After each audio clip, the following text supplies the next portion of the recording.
C'est pas un métier, médecin. C'est quoi? Une espèce de malédiction. Quoi de neuf aujourd'hui, docteur? Mes yeux ne verront pas ce qui s'y passe. Ma langue taira les secrets qui me seront confiés. Voix de médecin, le podcast de témoignages de What's Up Doc qui vous emmène dans l'intimité de l'exercice médical. C'est plutôt de la patientèle rurale. Moi, c'est ça que j'aime bien aussi. Je sais pas, il y a un truc du rural ou du semi-rural qui me touche. Je sais pas, il y a un cadre, il y a une ambiance. Je sais pas trop expliquer comment, mais ce cadre-là me semble plus agréable que le cadre vraiment strictement du travail en ville. Lorraine Audia est médecin généraliste remplaçante à Haute-Marsheim, près de Mulhouse, depuis 2 ans. Bonjour. Merci beaucoup de passer me prendre. Mais pas de soucis. On est à Haute-Marsheim, dans cette petite maison de santé. C'est un petit village de 2000 habitants, à peu près, un peu moins. Et on voit déjà que le parking est plein à craquer. Avec elle, nous avons parlé des 5 sens, de ruralité et d'humilité. C'est l'entrée des artistes. La médecine, elle n'est pas apparue spontanément comme ça chez moi, parce que j'ai pas de proches médecins autour de moi.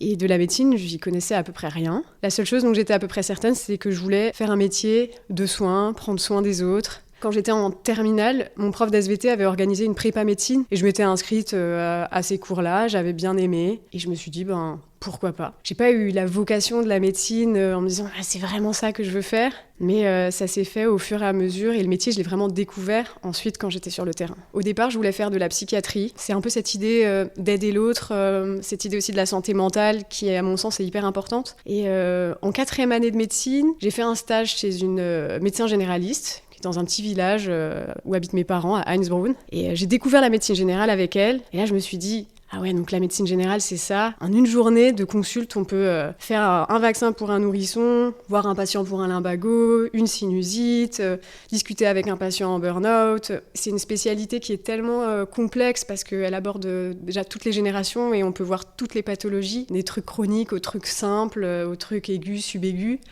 Et je me suis dit...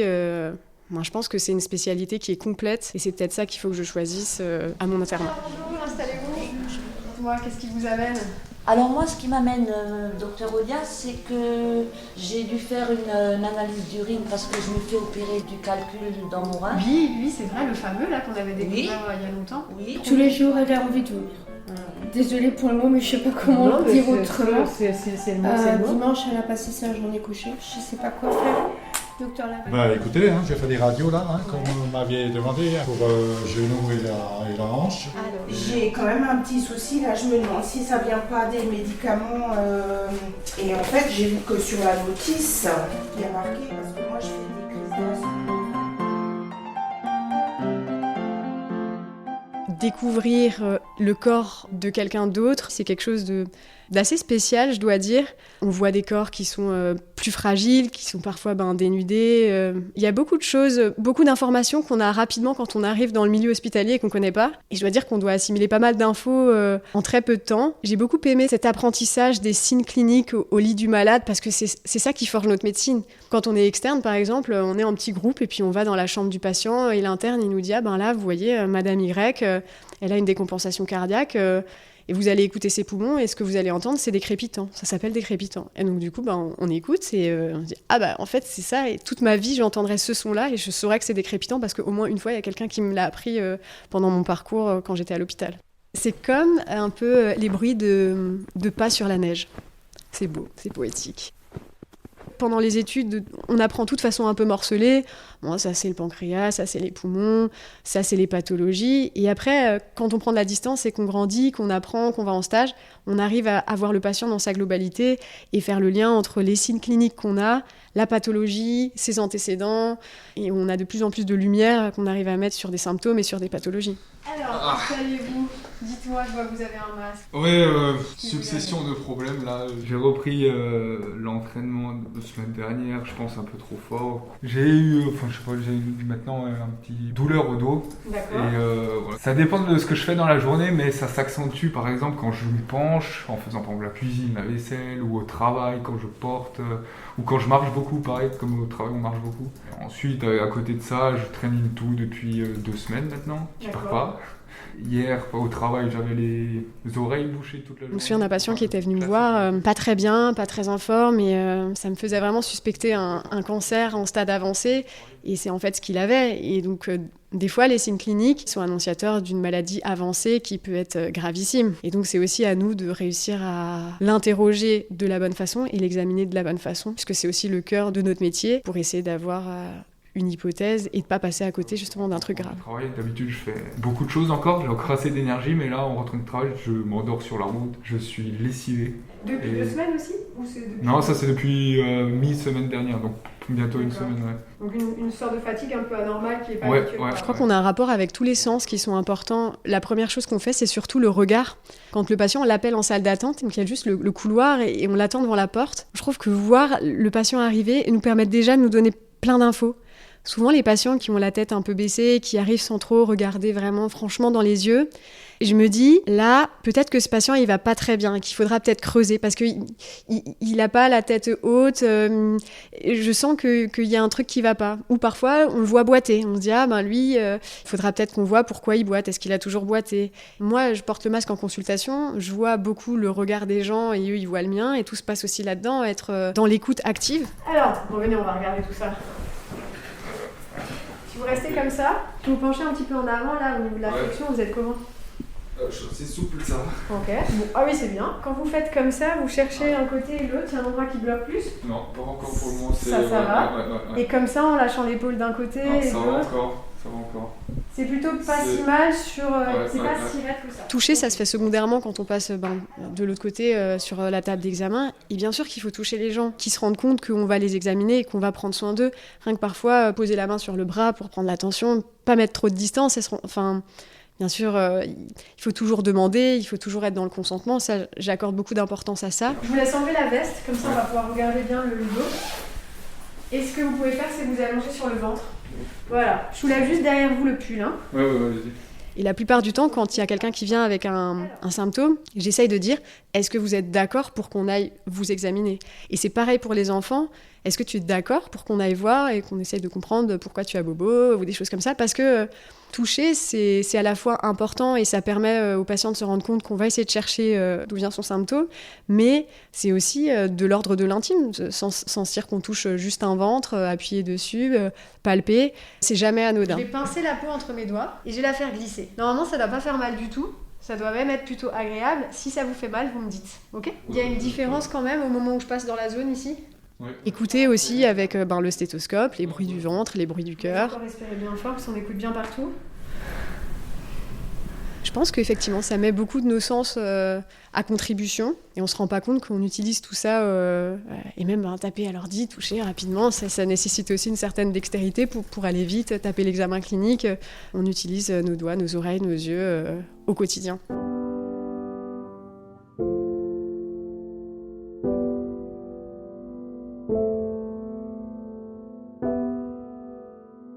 Ma première confrontation à la mort, ça a été lors de mon premier stage infirmier. J'étais en traumato-orthopédie à l'hôpital de Mulhouse. C'était une personne âgée, c'était un décès attendu. Je me souviens pas tant de son visage, mais je me souviens du visage de la mort, entre guillemets, pour dire que c'est un peu quelque chose qui reviendra à chaque fois. Et c'est toujours un peu cet aspect un petit peu de l'absence de vie qui est assez typique et assez difficile. Et ça a jamais changé. C'est toujours difficile de voir un défunt. Mais je dirais ce qui a été aussi le plus marquant pour moi, c'est qu'il y avait sa fille qui était dans les couloirs et qui venait la voir souvent, et elle est revenue monter dans sa chambre au moment où elle était décédée. Et croiser le regard de la fille m'avait beaucoup touchée parce que j'avais pas su trop comment réagir. J'avais trouvé ça difficile d'être confrontée plutôt aussi aux endeuillés. Les défunts restent défunts, donc avec eux on parle plus, mais c'est avec les familles qu'on parle aussi, avec les proches, et ça c'est quelque chose qu'on apprend aussi avec le temps, à gérer ces émotions-là, ses propres émotions à soi, et accueillir les émotions de l'autre.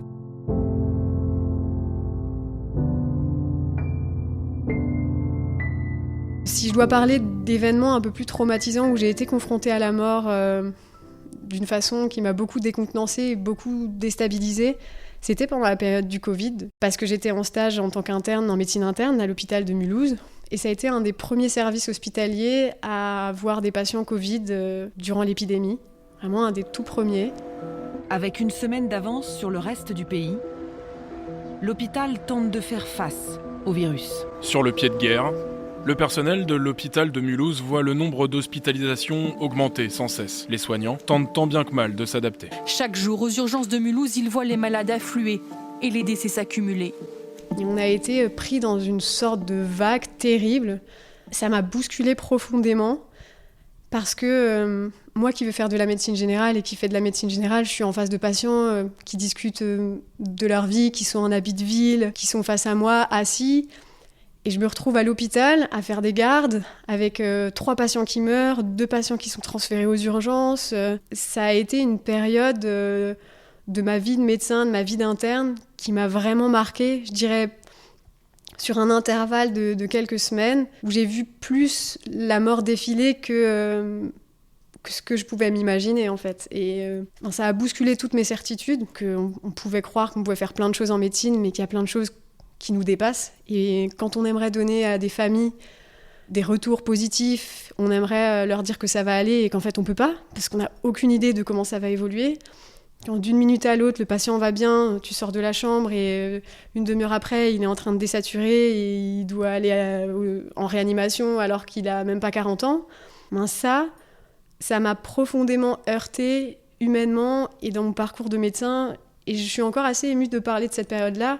L'hôpital, c'est très bien. Je dirais qu'on a tous fait bloc ensemble. On a été avec les co-chefs, les co-internes, l'équipe paramédicale. On a fait tous du mieux qu'on pouvait. Et je garde de cette période-là beaucoup de soutien, de solidarité. Mais l'hôpital, les gardes, les bips, tout ça, ça m'a traumatisée, on pourrait dire oui. Ça m'a vraiment déstabilisée. Les prises en charge de fin de vie, des désaturations massives, des masques à haute concentration, toute cette effervescence sur des grosses détresses respiratoires, je pense à chaque fois à ça et ça me met relativement mal à l'aise et ça me ramène à chaque fois à cette période de ma vie qui était une période à laquelle personne n'aurait pu se préparer et qui nous a tous heurtés dans nos vies de médecins.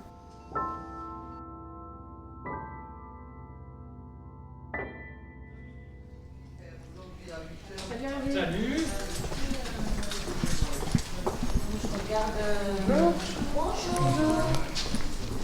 Actuellement, moi, je suis médecin remplaçante. Ça fait 2 ans, donc j'ai fini mon internat.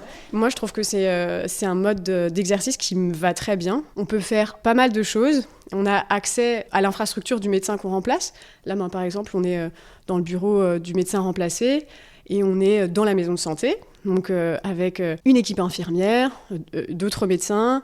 C'est un endroit qui est vraiment propice à une activité de soins de qualité avec des collègues. Et ça, je l'aurais pas si je m'installais seule. Voilà, oui, un petit peu. Très rapidement, dis-moi. Juste pour pouvoir m'envoyer au cardiologue, comment est-ce que je fais pour avoir un rendez-vous rapide? Elle était pas bien? Non, elle est bien. Elle venait juste pour son renouvellement. Et t'as eu une asymétrie auscultatoire et t'as fait un... Ouais. Ah ouais. Ok. Mais effectivement, c'est asymétrique. Pour toi, c'est un flotteur ou une fibrillation? Ça a l'air... Alors, ça ressemble à un flotteur, mais... Mon conseil. Moi, quand j'ai un ECG, que je suis pas la pro d'ECG, j'envoie la photo de l'ECG au cardio. Justement, j'ai pas les adresses et je sais pas comment. Il y a un mail des cardiologues qui est dispo. Ouais. Si tu tapes, je crois que tu peux trouver son nom. Ou alors cabinet de cardio. Ça marche, merci. Mais je t'en prie. Le problème parfois pour certains patients, c'est qu'ils aiment pas trop avoir des médecins remplaçants. Et je comprends. Mais au fur et à mesure, en étant là depuis longtemps, ils commencent aussi à voir qu'ils peuvent avoir confiance en nous. Ils se sentent aussi à l'aise. Parfois, ils reviennent même nous voir, nous, plutôt que le médecin habituel, parce qu'on a une autre approche. Et je pense que c'est valorisant aussi pour nous de voir qu'on peut apporter un autre point de vue. Et le médecin qu'on remplace est souvent aussi très content parce que parfois il a l'impression de ne pas avancer avec certains patients et nous on voit le problème d'une autre façon. Et en fait j'ai l'impression que ça roule assez bien. Une patiente que le médecin que je remplace voit régulièrement à domicile. Quand il était en congé, il fallait un peu prendre le relais sur cette dame. C'est une patiente avec de multiples comorbidités qui a plein de problèmes de santé, qui voulait pas trop se faire soigner. Et, ça a été un peu compliqué de réussir à la convaincre d'aller à l'hôpital. En essayant de lui parler, j'ai finalement réussi à la convaincre d'y aller alors que c'était pas gagné d'avance. Peut-être en expliquant les choses différemment, en ayant une autre approche et en n'étant pas forcément le médecin qu'elle voit d'habitude. Ça lui a peut-être permis de changer d'avis et tout le monde était très content finalement. Et elle aussi, et moi aussi, de me dire que ils nous font aussi confiance, même en ayant un statut particulier qui n'est pas le médecin traitant, le médecin de famille. Alors, comment ça va? Avec l'humidité, c'est dur. C'est dur? Ouais. Le coroscanner. Le coroscanner. Ah, vous avez eu un épisode de tachycardie là, votre cœur, vous avez eu du stress ou ouais, ça Il y a un monsieur qui est rentré. Ah, ça vous a... Ah bah oui. Ah bah oui. Elle était en train de me mettre les électrodes et elle est rentrée. Et ça, d'un coup, ça s'est pas bien passé pour vous? Vous avez eu... Ah ouais, non mais j'avais honte quoi. Ah, c'est ça. Ouais, vous êtes senti mal à l'aise? Oui. Vous l'avez dit? Non, bon, je pense qu'elle a dû le voir. Il fallait pas hésiter à leur dire, parce que vous avez le droit de pas être à l'aise, parce que c'est votre corps. J'avais une brassière, mais même c'est... Bien sûr, c'est intrusif, vous le connaissez pas. Déjà que on n'est pas trop à l'aise quand on est à l'hôpital, qu'on doit nous mettre les électrodes pour faire un examen. Bon, comme c'était une dame, ça allait, elle était très gentille. Mais du fait que ce monsieur rentre... Ouais, ça vous a bloqué. Et c'est pour ça qu'après, le rythme cardiaque s'est accéléré, vous pensez que ça a un peu joué? Je pense que c'est ça. Indépendamment de ça, il n'y a pas d'anomalie, de trajet, ni d'émergence des vaisseaux. En étant remplaçante, on a juste besoin de venir ici avec son stéthoscope. On s'installe au bureau, on a accès au logiciel et on peut tout de suite travailler et être sur le terrain sans avoir de contraintes administratives, en tout cas beaucoup moins que si on est médecin installé libéral. Par exemple, là, à la fin de la journée, je fais la comptabilité des patients du jour, donc ça me prend globalement pas beaucoup de temps. On participe quand même aux charges du cabinet sur un pourcentage des recettes gagnées sur la journée. C'est globalement la seule charge administrative un petit peu embêtante, et en même temps non, puisque c'est pour gagner sa vie, qu'on a en étant remplaçant. On a aussi cette flexibilité-là de ne pas travailler non plus tout le temps. Et pour autant, financièrement, je m'y retrouve à chaque fois. Donc je dois dire qu'on gagne très bien notre vie, quel que soit le mode d'exercice. Mais après, c'est vrai que les études de médecine, elles sont longues, elles sont fastidieuses. Après le bac, on a 18 ans, on a 19 ans, on passe 10 ans sur les bancs de la fac. Je crois qu'on mérite aussi d'avoir un salaire conséquent et sur le terrain, on a beaucoup de responsabilités. Le salaire derrière qui peut en découler, je pense qu'on le mérite quand même. Elle se sent pas bien. Elle se sent moins bien, ouais. Alors bon, il y a des fois, j'ai dit, maman, tu en as parlé au docteur Laval que tu te sens pas bien. Ah non, j'ai oublié. Bon, moi, je sais pas. Donc s'il vient le matin, moi le matin, je suis chez maman. Ouais. Et moi, je veux bien lui en parler, docteur Laval. Mais maman, je sais que plus vite ça va, moins elle embête le médecin, mieux elle est. Après, je veux dire, docteur Laval, nous on le croise. Moi, je peux aussi lui notifier ce que vous m'avez dit, ou si vous voulez faire un mail, où vous dites un peu la situation pour votre maman, le mail, on lui laisse, et puis il a les infos. Donc, je vous paye déjà pour moi, et je vous paye pour moi. Moi, c'est 7,50 normalement. Ouais, maintenant, c'est 7,95, puisqu'on a eu la revalorisation de la consulte. Et voilà. Merci. Et puis vous nous tenez au courant si le docteur Caraza vous rappelle. D'accord. Pour votre maman. Bonne journée, docteur. Au revoir. Alors là, on se situe à Haute-Marsheim. C'est une commune qui se situe dans le Haut-Rhin, qui fait un peu moins de 2000 habitants. Donc c'est plutôt un petit village. Donc c'est plutôt de la patientèle rurale. Moi, c'est ça que j'aime bien aussi. Ça me plairait plus de continuer à travailler dans ce type de lieu plutôt qu'au centre-ville. Je sais pas, il y a un truc du rural ou du semi-rural qui me touche. Je sais pas, il y a un cadre, il y a une ambiance. Je sais pas trop expliquer comment, mais ce cadre-là me semble plus agréable que le cadre vraiment strictement du travail en ville. On ressent quand même qu'il y a certaines personnes qui sont contentes de venir nous voir, qui s'apprêtent aussi souvent. J'ai en tête un patient qui était un ancien militaire qui est toujours habillé, malgré ses 80 ans passés, toujours habillé en costard. Alors lui, il a autour du cou une douille de pistolet ou de fusil. Il a son béret, il a ses petits écussons sur sa tenue. Et on sent qu'il a une certaine fierté à venir. Et c'est vrai qu'il y a beaucoup de personnes âgées qui sont isolées. Et pour autant, elles ont forcément des choses à raconter. Elles ont un parcours de vie parfois qui est intéressant et on peut apprendre plein de choses en discutant, en prenant un peu le temps. Alors on n'a pas toujours le temps, Et ils viennent aussi un peu pour ça, parce que parfois ils viennent tous les mois pour leur renouvellement.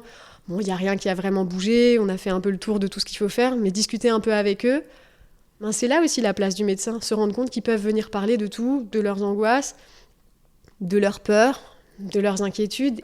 La personne âgée déprimée, c'est aussi quelque chose à prendre en considération. On a le droit d'être heureux à tous les âges de la vie et d'être épanoui, comme il y a des personnes qui ont 90 ans que je vois qui semblent très enthousiastes et très contentes, qui font plein de choses, et d'autres qui ont peut-être besoin d'un coup de pouce pour aller mieux. Et c'est OK, et je crois que c'est important de prendre ça en considération. On commence par qui ? Monsieur. Monsieur. C'est celui qui a dégainé la carte vitale en premier. Voilà. Écoutez, j'ai fait des radios là, comme on avait demandé, pour genou et la hanche. Alors... Et les hanches, ça pose pas de problème. Bon, en gros, tu es en accord avec ce qu'on pensait, il y a Absolument. de Probablement que chez vous, ça fluctue un peu ou c'est tout le temps un peu pareil? Il y a des moments où ça va mieux? Non, oui, ça dépend aussi du temps. Il y a le temps joue aussi beaucoup, mais autrement... En ce moment, les patients, ils sont pas contents avec la pluie. Oui, forcément, ceux qui ont des problèmes d'articulation, c'est logique. Ce qu'on pourrait faire, si ça va moins bien ou vous avez envie, c'est faire un peu de kiné pour le genou. À quoi? Du kiné? Elle n'a pas l'air trop partante. Mais c'est pas la question, c'est que moi j'ai des gros problèmes de santé maintenant et puis plein de rendez-vous à venir. Ah oui, donc non, mais maintenant on parle de mon genou. Oui, mais on parle de mon genou. C'est-à-dire pour que tout se goupille, ça va être un peu compliqué. Disons que c'est lui qui me conduit. Oui, je vois. Après, ça nécessite une organisation, mais c'est faisable. Absolument, c'est faisable. En tant que médecin, effectivement, et jeune médecin, on a beaucoup de doutes. Moi, j'ai beaucoup de mal avec justement la légitimité de trouver ma place. C'est un peu difficile quand on n'a pas énormément d'expérience. Mais j'ai aucun problème à dire aux patients que je ne sais pas et à leur dire, écoutez, là, j'ai pas d'idée de ce que vous avez. Mais par contre, on va demander à mes collègues, je vais demander à un de mes confrères. Aujourd'hui, on a la possibilité de demander rapidement des avis avec des spécialistes.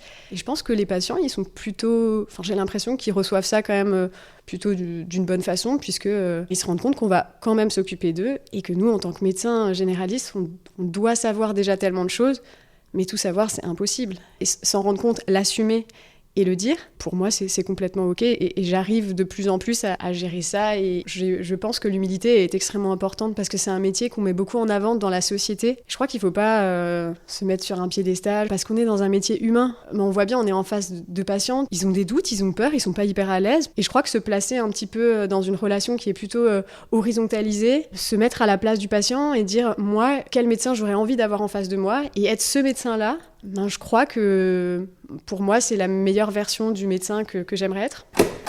Merci. Alors, madame. J'ai du cholestérol. Oui. Et puis, j'ai acheté ça à la pharmacie, seulement en regardant, à partir de 70 ans, il ne faut plus le prendre. Alors, j'ai rien pris. Vous l'avez payé, mais vous ne l'avez pas encore commencé, c'est ça? Non. C'est clair. En réalité, j'en sais trop rien, moi. C'est marqué, c'est sans Il faudrait peut-être voir avec le pharmacien. Ben non, en fait, je ne sais pas trop. C'est médecin. Ouais, mais alors du coup, les adultes de plus de 70 ans, moi, je ne sais pas trop pourquoi.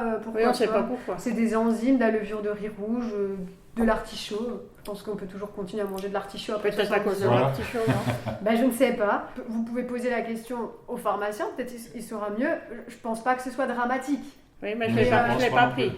Le cholestérol total est un peu élevé, oui, mais il prend en compte aussi le bon cholestérol. Voilà. Et le bon cholestérol chez vous est très élevé. Très élevé. Donc ça, c'est alors le néphrologue, je vous dis honnêtement, il s'en fout de ça, parce qu'il a dit que ça n'existe pas, le bon et le mauvais. Ah bon, lui, il n'était pas d'accord. C'est ce qu'il nous a expliqué. Ouais. Ça, à son niveau à lui, puisque bon, pour les reins, il faut quand même faire très attention. Peut-être que lui, il est plus strict par rapport au rein. Sûrement, je pense.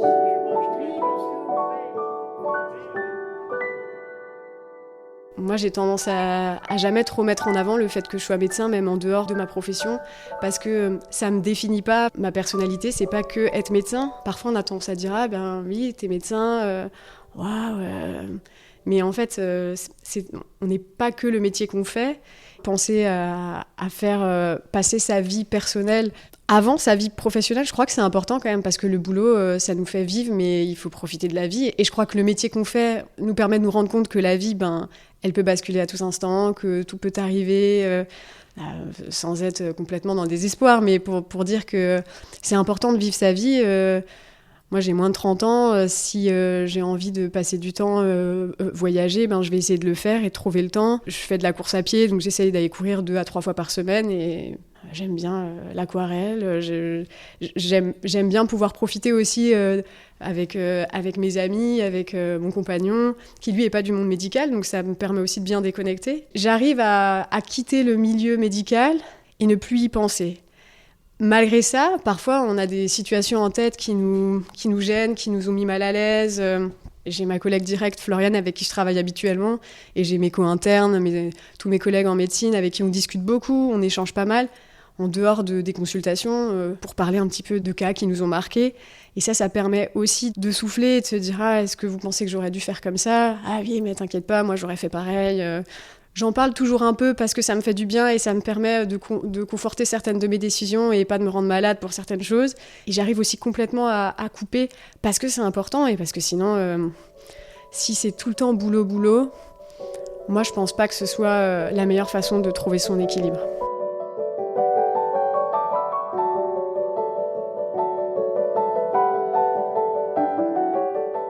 En fait, je dirais que la médecine, c'est un peu les montagnes russes des émotions.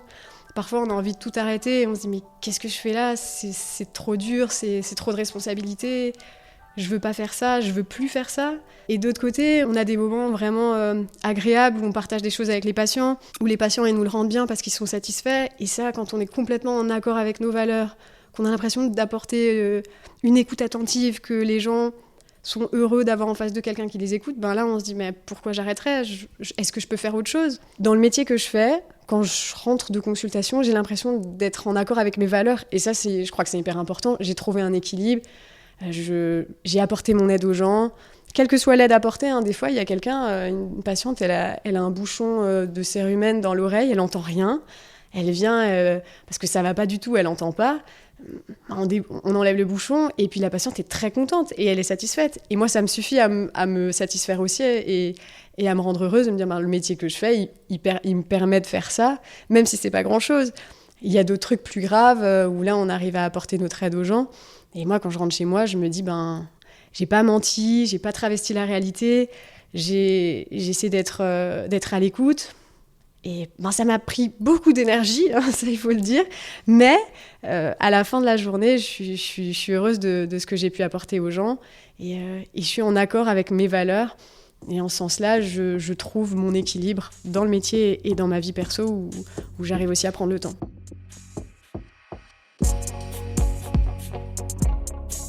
Voix de médecin est un podcast de WhatsApp Doc disponible une fois par mois partout où vous écoutez des podcasts. Si vous avez aimé l'épisode, partagez-le à vos proches et mettez-nous des étoiles.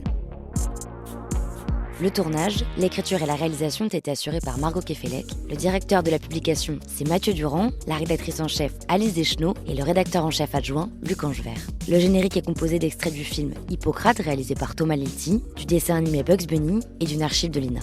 À très vite.